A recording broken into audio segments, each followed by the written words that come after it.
Normally, I'm not out here checking out Genshin music when they drop an EP, but this time I kind of wanted to do it. As a violinist of 18 years, it is my duty to flex on y'all the knowledge.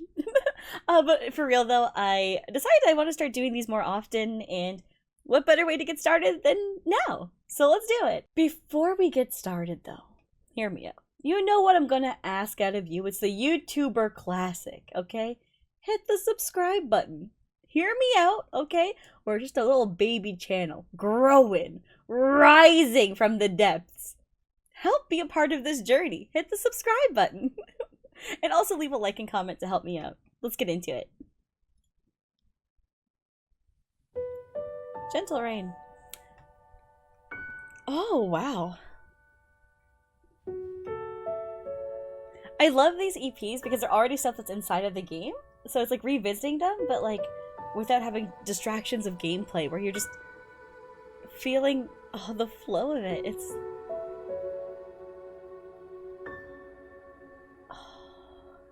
Did you hear the tremolo? Oh, you can hear the tremolo. Oh, so good. So, okay, actually, I'm gonna keep it playing while I talk about this. So, you have like the flutters down of like almost the leaves, the piano being like the leaves falling off the trees during the heavy rains, and then the tremolo being the patter. The tremolo being when you take your bow and you take it back and forth on the note, like that sound. It creates those like beats of heavy rain. It's beautiful and it's luscious and it just feels so satisfying to listen to. I love that. It's just a quick intro. Ah, the Jade Palace. Oh. Whoa! Asian string instruments are so good. God damn! That's all I want to do. Next time I visit Asia, I have to. I have to. Oh, Mahoyo, please let me go and play your instruments, please.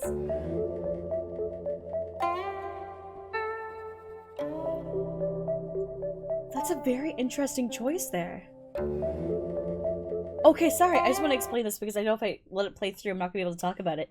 Um, they went with such a traditional sound, right? Like as you could hear, like the classic of the strings instruments were just yeah, and it resonated, and it was the moving of a plucking motion with finger picks when they use their instruments. They use finger picks, that in tandem with them having a sliding motion with their alternate hand. Now that gets very satisfying. Wow, like that kind of sound that we hear. Um, but then they have this very like synthesized notes in between, which are just a very modern thing to do, where it's like the innovation of modern technology and intuition, but with a classical feel. And it perfectly represents the J chamber.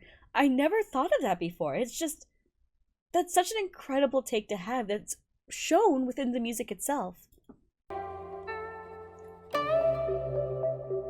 Dun dun dun dun dun dun dun dun dun dun dun dun dun.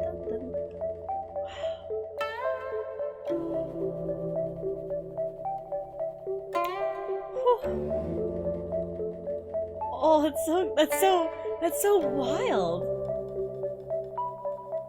Dang, I never got a chance to appreciate that before. That's crazy.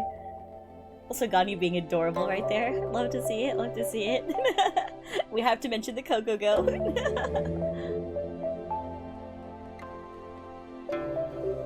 Oh, she's so sleepy. Okay. I think we're on to our next song. I don't know what the final song is going to be of this, but... Oh, wow! This is one of my favorite songs for Leela.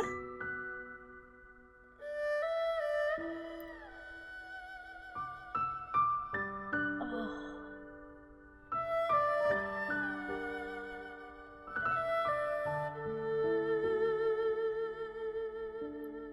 There's just so much to unpack here, and like I want to replay it for you so you can let it wash over you while I talk about what's happening. So like even if you take a moment to close your eyes, I'm gonna try to paint the scene for you as much as I can. We have the introduction of almost like this frail, like coming and stepping into its own, timid, if you will, and the reply back of these long cries out saying, I'm here, this is our next step, this is our journey. And that sounds like such a strange thing to paint for you, but when you have Adeptus Retirement, like that's such a beautiful title for this. It's thinking of the way that like even Ganyu herself, right? Like kind of like an Adeptus in training where she's learning from the others around her and has like this more timid approach to her. It has that significance there, but also with this tragedy of sorry, I like it hits somewhere so different for me. Music is a very emotional thing for me. I actually have a quick story. I know it's a bit of a tangent. There's one time I was performing. This would have been back when I think I was 16 or 17, and I was playing one of my final performances for the year, and this was just in my orchestra for the music center orchestra.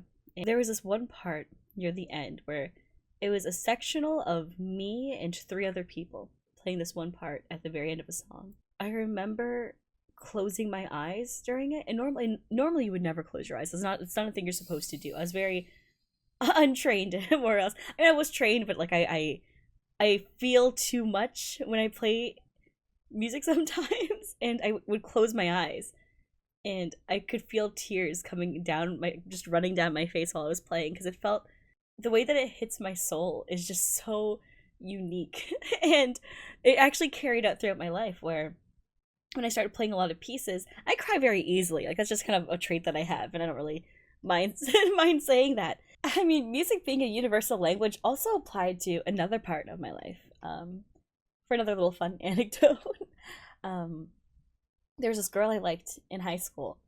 I don't really hide that what I am, but you know, there's a girl I liked in high school, and she, I didn't know how to speak to her, and I didn't do English too well. So, one day I found out what her favorite anime was, and it was like Elfen Lied, which is kind of a cringe anime to like, but you know, nonetheless, I liked it too, so it's whatever. I learned the opening for her, and I asked her if I could like play her song, and she's like, sure. So like I pulled her off to the side like one day during school, and I brought her to a classroom, and I played the song for her, and it's kind of like this really sad, lamentful song. It's a very somber, like dark piece, and when I played it, she was still able to convey the emotion I felt towards her. And it wasn't just the gesture of me playing a song that she liked. It's that no matter what the piece is, it's what a part of your soul puts into the performance that can that can evoke a different emotion, even if it's the same notes technically. This is seen often in Dragonspine's music, where you have renditions of the same like chord progression, so technically the same notes, even like take it into a different key signature, but is able to convey a different feeling. And the same thing can happen with any song. It's all based on performance. And that's kind of the roundabout way of bringing it back to this point where it's like, I was able to get emotional for this piece because of how the performance goes. Like, yes, it can just be a piece speaking to itself, but it's so much more than that when you have a performer who can resonate with a story behind the piece, which happens a lot in orchestras. We get told a story about the piece. We get told about the development of the piece so that we can understand the history and what is brought into it so we can better perform it for people. And I had a comment a while back that was like, can you talk about the musicality more? Instead of like the technicality of like the bow movement and such. And I was like, yeah, that's such a huge part to how we learn a piece. And I really want to talk about that more. I just didn't know how much of a rambling, babbling mess I'm allowed to be. So, sorry, we'll keep it going now, though. I hope you guys liked my story time in there. If you want to hear more of those, let me know.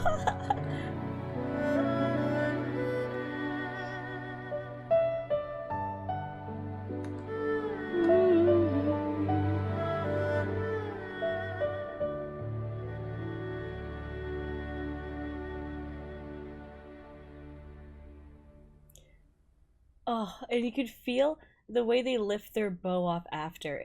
There's different ways in which someone can lift their oh, my hand tracking. There's different ways you can lift your bow off when you're done a piece, okay?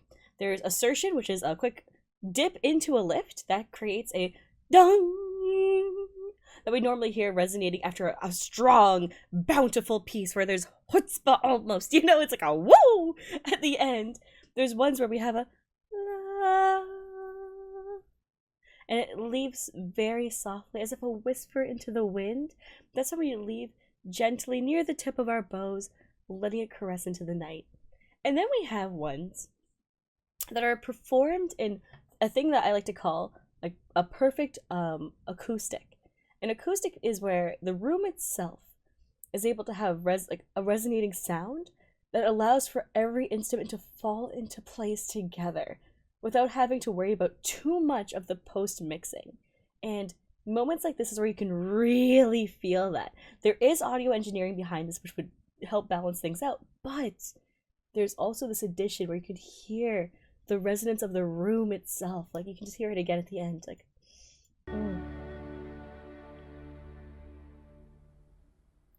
beautiful. Oh, so good. So good. One of my favorite pieces. I'm so glad. I'm so glad that it came up. Because whenever I'm streaming and I hear the song come up, I'm always just like, oh. I'm just gonna pause there for a second. So it's cool that they put it out here. But yeah, I hope you guys enjoyed this video. I kind of get nervous doing these a lot. Because music just means so much to me, and it's really cool that you guys are hanging out and watching them. If you get all the way through this video, I hope you drop a sub and a like, and I hope to catch you in the next video. Love you. Make sure to love yourself, love the people around you, and always drink water. And make sure to love yourself as much as I love Kazuha and Shao. Alright, catch you later. Bye!